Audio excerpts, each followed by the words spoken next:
pasakok nusekliai, kas įvyko tą dieną, kokios buvo seka, vardus, pavardės, visus nutikimus, Nu tai čia kas tave viskas. mušė, spardė, ką tau išpjovė, kodėl išpjovė, kokia tavo buvo situacija Alytaus ligoniniai, kodėl pavėluotai išpjovė, kiek tave kartų Žodžiu, vežiojo. žodžiu praeito mėnesio 13 dieną pas mus į ketvirtą lokalinį būrį atvažiavo kareiviai Praeitą, ir praeitą mėnesį, šiandien pas mus kelinta yra rugsėjo prieš 17 diena, jo rugsėjo 17, tai praeitą mėnesį 13 dieną, rugpjūčio mėnesį 13 dieną. jo rugpjūčio mėnesį 13 dieną e, buvo, buvo atvažiavę į Alytų kareiviai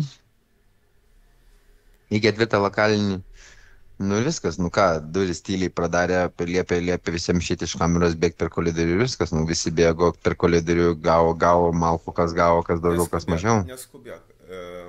Kareiviai, kaip jie atrodė apsirengę, ar jų veidai matėsi, rankos, kojos, kūnas, Ne visų, su skydais, su šalmais, su lasdom, su skydais, tai ten daug veidų labai nesimatė, bet buvo, kas ir buvo be maskių, be aprangos. buvo ir tokių, taip? Jo, buvo ir tokių, Nerijus Barkevičius buvo toksai. Mhm, mhm, mhm. Pasakok toliau. Jisai nei aprangos nebuvo neužsivilkęs, nei šalmų užsidėjęs, nei kažką, tik tai tiek, kad lasdą turėjo ir viskas. Atėjo palut kalinių pasismaginti. Nu. Lazda turėjo, ta prasme, bananą ar pagalį kažkokį, ar Ba metalinį bananą. strypą. Bananą. Bananą, tai guminis toks pagalis, taip? Taip, taip. Nu, ir dėstyk toliau, kas nutiko. Kiek Toliau maždaug buvo viskas. tų visų pareigūnų bendrai paėmus? Oi, nepasakysiu, žinok, daug buvo. Nepasakysiu. Aha. 30, 40, gal aš nežinau. Daug tikrai buvo. Nu, ir dėstyk toliau. O toliau ką? Pradarė kameros duris, liepė visiems bėgti į lauką. Viskas, išėjom į koridorių ir viskas. Ir pradėjo visus mušt, nu. Mušt lauk pradėjo viskas, nu. Tai Tiek, kiek gavau malkų, toliau aš ten daug labai nieko aš nesukau tos galvos ir daug iš šonos nesidairiau. Žiūrėjau savo sveikatos. O Tai tai va koridorius. nesakė, kad bus krata kažkokios priežastys, kodėl turite bėgti, kaip, kas. Niekad nesako, priežasčių nesako, kodėl kratos turi duris tyliai atidaro, kad nuteistieji nesusigaudytų, kad krata vyks, viskas turi vykti netikėtai. Štai jie taip daro. Aha. Nu, pasakok toliau. Ir ką, kur jūs nubėgot? Nu ir viskas, išėjau į koridorių, iš kameros išėjau į koridorių, iškart gavau iš kojos į paširdžius ir viskas, sukulpau, sutipė, suplakė viskas. O kas spyrė į paširdžius? Nerijus Barkevičius. Nerijus Bartkevičius, tai jisai dirbo Alytaus pataisos namuose, taip? Taip, režimu.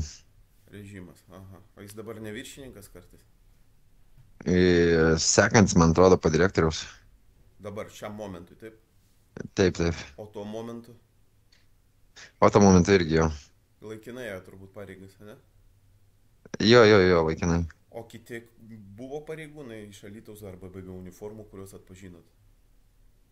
Buvo. Tik dabar pavardės nepasakysiu, dar kartą reikės pamatyti man jį, kada jis čia dirbs. Atpažinau iš dar kelias taip paprastus pareigūnus, kad buvo persirengę. Tik tai tiek, kad pavardžių dabar nepasakysiu.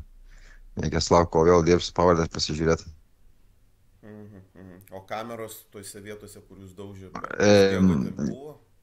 Kameros jau buvo, jau gavau atsakymą dėl kamerų, nes paprašiau pateikti kameras. Tai dėl kamerų pateikė taip. Ta diena buvo Alytuje užfiksuotas kamerų ten gedimų trikdžiai. Ir arba neina visai atkurti tos medžiagos, arba neina visai pateikti jos. Nu, taip, Žodžios nėra. taip visą laiką būna, ypatingai kai kas nors nukenčia arba užmuša kokį kalinį, visą laiką kameros arba nusėda, arba trikdžia. Taip. Vaizdo registratorių irgi nėra. Na taip, čia yra tokios Žodžiu. tradicijos, kalinių daužymo tradicijos, iš jos susideda iš tokių procedūrų, kad viena iš jų nedirba kameros. Toliau Taip. kas nutiko? Nu toliau ką, buvau sumuštas, tada kreipiausi vakare į medpunktą, tada dar kartą buvau užėję režimą į kamerą. pradėjo grasinti, kad jeigu kreipsimės kažkur tai ten į medpunktą ar dar kažkur tai, tai pirmas pulkas dar neišvažiavo, iškviesim dar pirmą pulką, tipo visai lakalkiai čia per jumis bus batai, nu karočią. Pradėjo grasinti. Bet jau kaip jau išvažiavo visi namo, tie režimai, visi pasikreipiau į medalį, tai ten man tos pagalbos daug ir nesuteikė.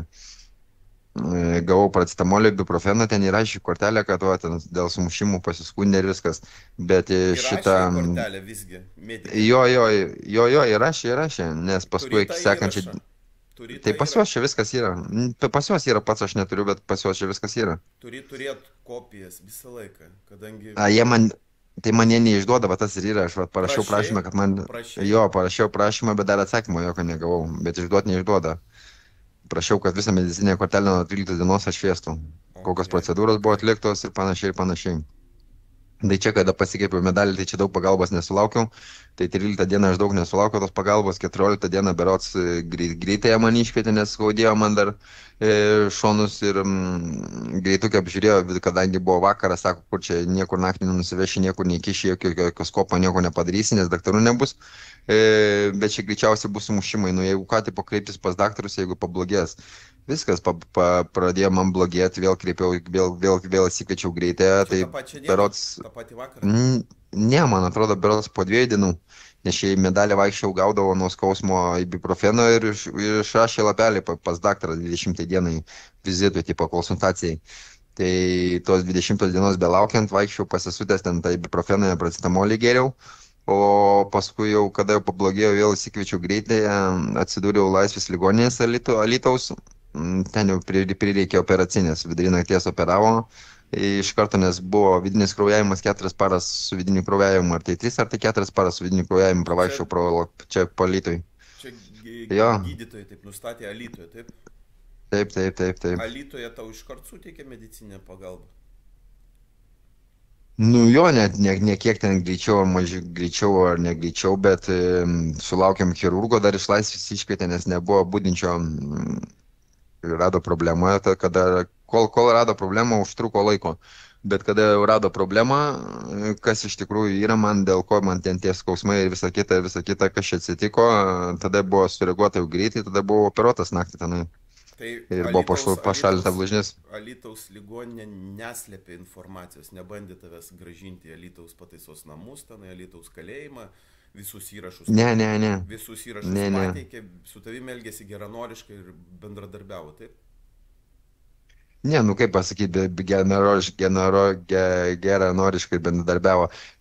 Visų pirma, aš dar tų įrašų jokių ten iš jų neišgavęs, dar negavęs, ką jie ten man darė ir panašiai. Tai tu nežinai, jokių dokumentų neturi, kas tau atlikta ir kokia tau... Ne, man žodžiu, kas pasakyta, tiek pasakyta, o visi kiti dokumentai, tai čia meddaly čia Alytaus, Laisvės ligoniniai, pas juos, nu. Jokių dokumentų tau iki šiol niekas nepateikė? Ne. Jų bent jau prašai pateikti? Taip, parašiau prašymą. Prašymą parašai, į žurnalą registravo, priskyrė numerį tam skirtą? Jo. Dabar žurnalas neregistruoja, bet jo. Ok. Nu, šis įrašas atstos visus tavo prašymus, nepergyvenk. Tada gerai. Tai va. Nu, pasako, kas toliau? Nu kas toliau, naktį padarė operaciją, pašalinom blužnį, nes buvo suplyšus pusiau. Ir viskas, nu ką, atpjovė nuo viršaus iki pilo, bet plauk, čia pas tą kamerą veikia, ne? Matai tu mane, ar ne? Aš matau tave, tu mane. Aš tavęs ne, bet va čia kaip atpjovė mane. Nu čia iki čia šlangas išvedė šlonę. Čia vėl šlangas išvedė, čia buvo maišiukas kabėjo, nu, atlikti gamintinius reikalus ir panašiai. Taip, o kada nuėmė maišiuką? Tai va, dabar jau kokią, čia, kad aš kaip čia grįžęs iš Lavlo, kiek aš čia laiko grįžęs, kokią savaitę, gal daugiau biškį. Nu, tai jo, kokią porą savaičių kaip ir nuėmė. Jo, nes prieš ten išvažiuojant nuėmė maišiuką ir ištraukė siūlus. Tai va, o tai tenai operavo Laisvės ligoninėj. Ten išoperavo 2 dienas, pragulėjau tenai, grįžau čia į Alytų. A ne? Girdi? Girdžiu. Nu va, čia grįžau iš Laisvės ligoninėje į Alytų, čia į kalėjimą. Kameroje bebūdamas praradau sąmonę.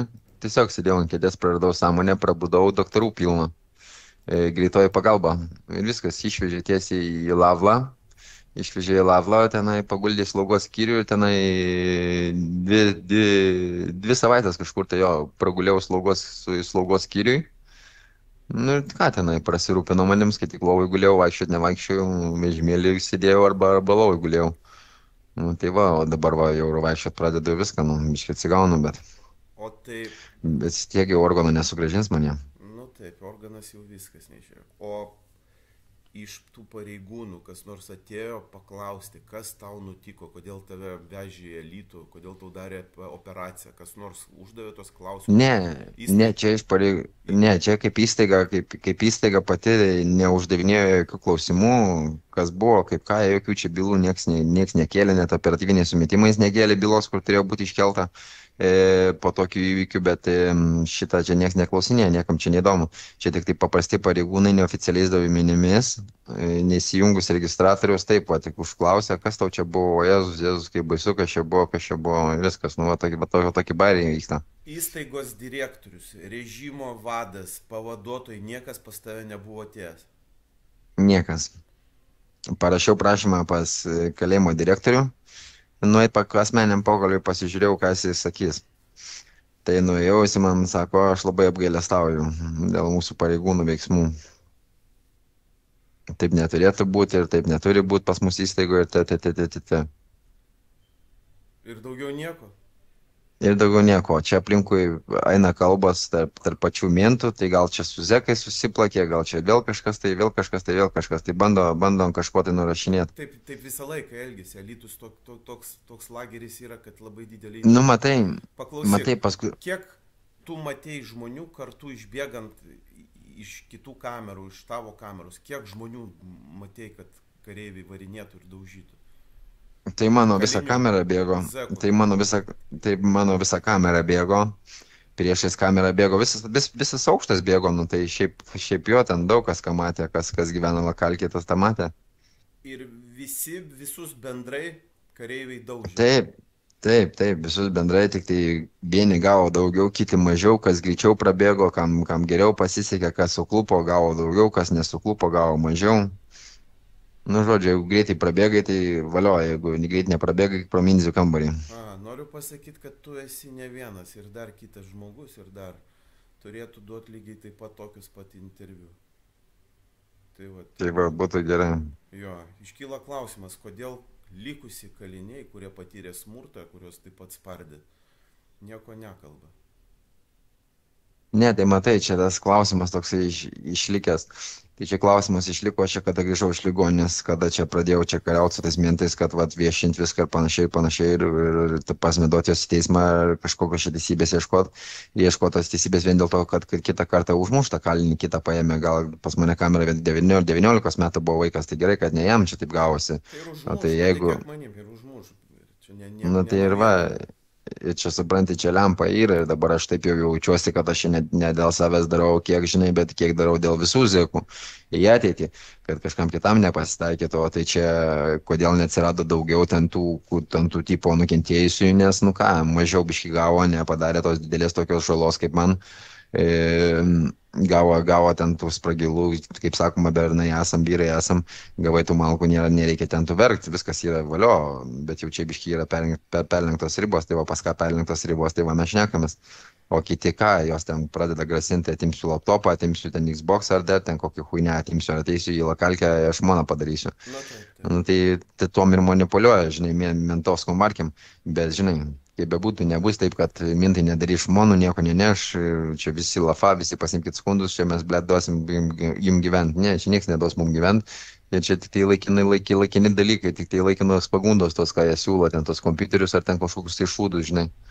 O tai žiūrėk, klausyk, Rolandai, kai atvažiavo tie kareiviai, jinai vadinasi prevencinė grupė, kadangi suvestinėse... Jo, prevencinė grupė. Suvestinėse yra pažymėta, kad rugpjūčio 13 dieną buvo Alytaus pataisos namuose prevencinė grupė atvažiavusi. Bet kaip įvardinai, taip gerai, čia jokios problemos tame nėra. Jie ėjo tik tai į vieną jūsų lokalinį sektorių, ar dar ėjo kitur? Bet dabar žinau, kad buvo Ozė, tik tai nežinau, kada čia buvo. Nes vakar buvau iškviestas į tą kalinių tarybą kaip svečias. Taryboje kalbėjote apie tai? Jo, trumpai, nes ten tų žažiokų suprikaišyta irgi, tai ten labai daug irgi nesiplėtėm, bet jo, irgi, bent bendrai Garso taip apie... protokolą vedė, garso įrašą darė pokalbį. Ne, Kokie pareigūnai dalyvavo, tiesiogiai girdėjo, kad jūs ne, kalbėjote. ne, Tik, tik ne. tai kaliniai taryboje, taip? Taip, taip, taip. Tik tai kaliniai kalbėjo apie tai, kad buvai daužytas lageryje, taip? Taip, taip, taip. Ir kokį sprendimą priėmėt taryboje? Taryboje pasiklausė, ką aš ketinu toliau daryti. Tai pasakiau, kad ketinu eiti per teismus, ketinu su kalinių sąjunga iš laisvės bendrauju su pirmininkais. Ir viskas, tai jie sako, čia tas, kad bendrauju su jumis, tai čia tas valio labai gerai, gerai, gerai. Jie ten nori kviestis tą Sinkevičių žurnalistą Delfi, bet aš jiem pasakiau, kad tas žurnalistas nėra palankus mum ir jisai nėra palankus niekam, jisai tiesiog mintam palankus ir viskas. Aha, ok. Dabar dėl kokių priežasčių tavo manimų įvyko visas tas incidentas? Todėl, kad dieną prieš darė kratą kitoj kameroje, neva ten kažką rado ar nerado, įvyko konfliktas tarp prižiūrėtojo ir nuteistojo. Ir viskas, tai ką, jisai buvo uždarytas į triumus, išvestas iš lokalinio sektoriaus, ir viskas, bet kas tą įtakoja vakarykštis konfliktas su prižiūrėtojais, įtakojo tą, kad iškviesti viešo saugumą pas mus atvažiuoti. Tai taip, tos kalinio profilaktiškai. likimas tau yra žinomas, ar ne? Jo, žinau, jisai buvo sudaužytas KTP, sudaužytas, ten antakį plyšo, darėm ten kažkas tai. Ir viskas, ir tiesiog dabar po šią dieną jisai KTP ten ir gyvena. KTP tai yra kamerų tipo patalpos, taip, namukas Alytuje vadinamas. Taip. Sakai, atpažinau, parodyt galėtum, taip? Vardu pavardu, taip, tikrai nežinai. Ok. Taip, taip. Ok. Kas būtent neleido skambinti vaizdų į kalinių sąjungą tau, mes praeitą kartą kalbėjom su tavim. Tai čia buvo Lavlė. Tai čia Lavlė sakė, kad aš tik tai galiu vaizdų tik su artimaisiais matytis. Tai kas čia būtent tavo įvardino taip? Tai auklėtė. To momentinė resocializacijos skyriaus darbuotoja atsakinga už jūsų kamerą. Jinai paaiškino, kad tu negali skambinti vaizdų, taip? Taip. Į kalinių sąjungą. Ok. Ten minėjai, kad turėjo būti fotografijos. Į kur jos buvo išsiųstos? Karočią, nebėra jų. Nes tik per taksofoną tik tai pasišnekėjau su žmogum, pasakiau, kad turiu tas nuotraukas ir viso, žmonai prasidėjo, išnešė tą ragelį su visom tom nuotraukom. Tai jeigu dar pas kažką tai laisvė yra įsiūstos, tai yra, bet čia reikėtų, čia ilga istorija. Tai nieks nenori tą nuotraukų viešinti, nes ten žmonės, kas darė tas nuotraukas, ten irgi nenorėjo viešinti. Tai o nenorėjo viešinti vien dėl to, kad mintai pradės pulka žmonai ir visą kitą. Tai čia taip aišku buvo, kad ten tos nuotraukos buvo bomba. Taip. Tai dabar kas darė tas nuotraukas, tai ten nieko, kas ant tų nuotraukų, žinai, svarbu, kad jos atsirastų. Tai va. Tai aš galvoju. Gal pamatys šį įrašą suvoks, kad bijoti, žinai, mientų, tai nedėra zekui normaliam. Tai tokia situacija ir tokioj situacijai mastyrinti nuotraukų tai nedėrėtų, žinai. Bet visgi mes dabar ne apie tai kalbame. Ok, su nuotraukom plius minus įsiaiškiname, visą situaciją daug maž aiškiai. Kokios tavo dabar nuotaikos, kaip tu jautiesi? Ujovai, ką, tai nuotaikos tokios, slogios, iš kur čia ta nuotaika, žinai. Jaunas sveikas vyras buvau, dabar pusiau atpjautas ir dar be organų. Tai čia tokios ir nuotaikos. Kiekvieną dieną atsikeli, žinai, galvoja, kad bus geriau, bet nėra geriau. Kiekvieną dieną atsikeli vis to grūzų, žinai. Aišku, kaip žinai, vyrai esam, kaip sakoma, bet... O tai, sakai, po to įvykio nei vienas pareigūnas neatėjo kalbėtis. Tas pareigūnas, kurį įspyrė, dėl kurio tu galvoji, kad čia, kaip jį vadinai? Niekas neatėjo, niekam neįdomu, žodžiu. Visi savo stumia ir viskas. Nu. Grįžau iš ligonės, kaip nieko nebūtų buvę. Grįžau į tą patį būrį. Kriminalinė žvalgyba. Niekas nesidomi, niekam neįdomu. Čia va, tiesiog grįžau iš ligonės kaip iš kokios mokyklos. Tai tu Nieko nevyksta. parašai kažkokį taip skundą. Taip, aš ir taip, Kad tave raštu parašiau skundą. Sudaužė, Taip, įvardinai, koks pareigūnas skyrė. taip. Nei imunitetas, nei kriminalinė žvalgyba, nei kalėjimų tarnyba niekas nebuvo atvažiavę. Imunitetas buvo į Lavlą atvažiavęs. Kas Ir buvo iš imuniteto pareigūnų atvažiavęs į Lavlą? Aš dabar nepasakysiu, kas ten per pareigūnai, bet esmė ta, kad prisistatė iš imuniteto, apsiklausė, nes palė mano skundą, kad va gautas mano skundas, bet čia taip jokio judesio ir toliau nebedarė. Į prokuratūrą pats nesikreipė. Kreipiausi, rašiau. Raštu kreipėsi į prokuratūrą. Nurodė adresą prokuratūros. Jo, raštu kreipiausi iš Lavlą, įsiunčiau prokuratūrą. Jo, tai šitą prokuratūrą, tai va, tai taip ir sužinojau, čia dėl tų kamerų prokuratūra, tipo, kad neveikia kameros ir panašiai, bet aš prašiau, kad jie pradėtų ikiteisminį tyrimą Alytaus dėl korupcijos. Dėl ko mes įtariu, kad čia vyksta korupcija, nes jeigu čia įvyksta incidentas tarp nuteistųjų arba tarpusavį, tai bylos yra greitai iškeliamos operatyviniais metimais ir panašiai, o kaip mano atžvilgiu Mentas ir Zekas, tai jokių bylų nieks nekelia, niekam neįdomu. Tai va, tai mano atžvilgiu čia tokia kaip ir korupcija vyksta. Tai prokuratūrą parašiau, bet prokuratūra atsisakė pradėti ikiteisminį tyrimą dėl korupcijos. Dėl sužalojimų. Ką atsakė prokuratūra? Dėl sužalojimų? Ne, 13 lapų prirašė visokių šūdų ir viskas. 13 lapų atsakymo, kad tu nesužalotas. Ne, jie tiesiog neatsako į tą, kad sužalotas, nesužalotas, jie atsako į tai, kad jie tiesiog pagavo tą kabliuką korupcija žodį ir viskas jie ant to vartė, kad buvo esminis klausimas dėl korupcijos ir atsisakė pradėti ikiteisminį tyrimą dėl korupcijos. Viskas. Tik tiek. Tuos dokumentus visus turi? Jo. Karočią, nuėjau pas socialinę darbuotoją, dar dėl advokato, bandau paimti advokatą. Tai va, nežinau. Antrinė teisinė pagalba turiu omeny, taip? Jo. Tai būrio viršininkas tau turi sutvarkyti, tai. Ir tu... Ne, čia socialinė darbuotoja, bet tai jo. Dabar aš nežinau, kaip ten pakito, tai jo, socialinė darbuotoja. Tai atvyks tas advokatas, plus jeigu komunikuosim, padėsim ir mes tau kai kuriais klausimais.